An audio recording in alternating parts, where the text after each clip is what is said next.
जगत गुरु आदि शंकराचार्य जी को ट्रिब्यूट देने के लिए प्रोड्यूसर राजर्षि भूपेंद्र मोदी लेकर आ रहे हैं उनके जीवन पर आधारित सीरीज, जिसमें आदि शंकराचार्य जी के किरदार में नजर आएंगे अभिषेक निगम और इस किरदार के लिए उन्होंने की है बहुत मेहनत। साथ ही नजर आएंगे मनीष वाधवा भी, जो निभाएंगे मंडल मिश्र का किरदार, और इसमें मंडल मिश्र की बीवी का किरदार निभाती हुई नजर आएंगी रति पांडे। इस सीरीज के साथ रति ओटीटी में अपना डेब्यू करने जा रही हैं। इसी के साथ ओटीटी में डेब्यू कर रही हैं शिल्पा शिरोडकर भी, क्योंकि ये निभा रही हैं इसमें आदि शंकराचार्य जी की मां आरंभ का किरदार। साथ ही नजर आएंगी फरनाज शेट्टी भी, जो वापसी करने जा रही हैं एंटरटेनमेंट की दुनिया में, और इस सीरीज में ये नजर आएंगे क्वीन रोहिणी के किरदार में। ये सीरीज जल्द ही ओटीटी पर नजर आएगी, लेकिन उसके आने से पहले पूरी टीम यहाँ एकत्रित हुई।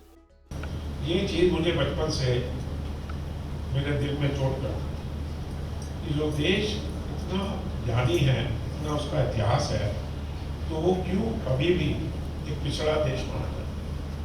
तो कब आएगा वो समय जब भारत एक अग्रणी देश में गिना जाएगा और दुनिया को राह दिखाएगा, ना कि दुनिया की राह जो दूसरे दिखाते हैं उस पर चले।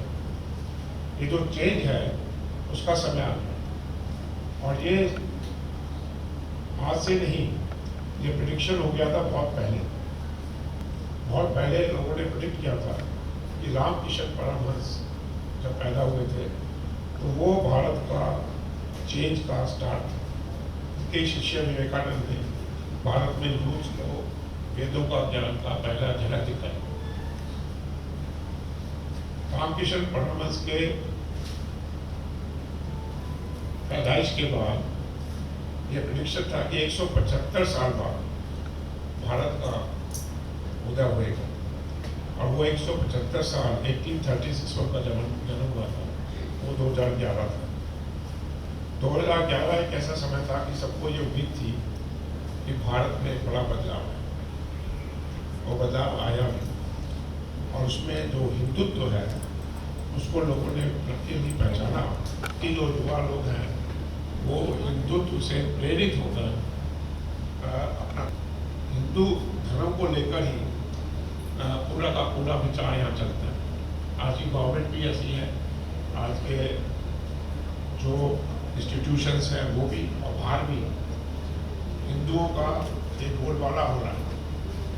मुझे जब मैं भारत आया करीब 25 साल बाहर रह के, तो मैं 75 साल की उम्र में भाषा करी है, इससे भारत के जो विश्व गुरु का हम लोग का सपना है वो पूरा हो। ये सपना हम सबने देखा है, मैंने भी देखा है, आपने भी देखा है। सब कहते हैं कि एक दिन आएगा जब भारत विश्व गुरु बनेगा, परंतु उसका कोई रोड मैप हमारा नहीं बना, कोई ऐसा रास्ता नहीं बना कि किससे भारत विश्व गुरु बनेगा। इस पर काफ़ी चर्चा हुई, और इस बार जब कुंभ मेला लगा तो इस पर चारों शंकराचार्य की मेरे साथ बातचीत हुई। उन्होंने मुझे एक राजर्षि की उपाधि दी। राजर्षि मतलब जो राजा ऋषि हो जाते थे उनको राजर्षि कहा जाता है। तो उन्होंने कहा आप मिलियनर हैं, आजकल के राजा हैं, और आप ऋषि का भी रूप लीजिए और आप राजर्षि की उपाधि लेके काम करें। तो वो कुंभ मेले के बाद ये हुआ कि कैसे इस कार्य को पूरा किया जाए। तो उसी श्रृंखला में ये हुआ कि पहले ज्ञान क्या है, हिंदू है कौन, ये तो ज्ञान होना चाहिए। तो अभी जब तक हम हिंदू को ही नहीं डिफाइन करेंगे तो हिंदू राष्ट्र कैसे बनेगा। तो इसके लिए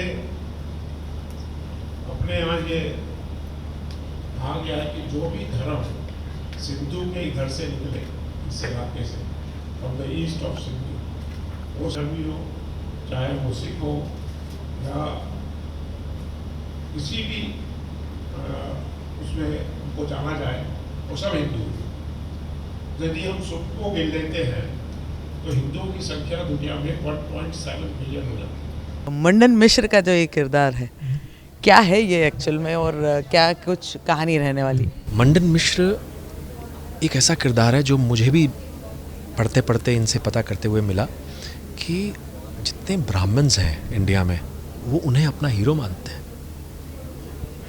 गृहस्थ आश्रम में रहकर सारे कर्मकांड करते हुए उन्होंने अपना एक वेदों को ज्ञाता, उन्होंने जिस तरह से उसको रखा था लोगों के सामने वो एक अलग था कि धर्म और कर्म, आपका कर्म ही आपको आगे ले जाता है और कर्म से ही आप आगे मोक्ष की प्राप्ति कर सकते हैं। उनकी जो सोच थी। ये स्टोरी कभी माइथो, कभी एकदम बॉलीवुड कहे या एकदम या वर्सटैलिटी जो है रति के अंदर देखने मिलती रहती है, तो कितना चेंज ओवर हो जाता है।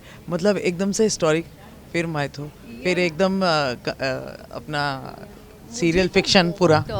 I think I love my profession, क्योंकि एक ऐसा ही प्रोफेशन है जहाँ पर हमको बहुत सारे किरदार और बहुत सारे प्रोफेशंस और बहुत सारे एराज को भी मतलब आप इंटरकाउंट वो करते हैं, रिलेट कर पाते हैं और प्ले कर पाते हैं। तो I think I am very fortunate कि अब तक आप लोगों की दुआ से मैं मेंटेन हूँ। मैं आदि शंकराचार्य जी के मदर का रोल प्ले कर रही हूँ, आरंभा का। बहुत ही ब्यूटीफुल कैरेक्टर है, माँ है, और मतलब जैसे राइटर ने लिखा है, एक स्ट्रॉन्ग मदर होने के बावजूद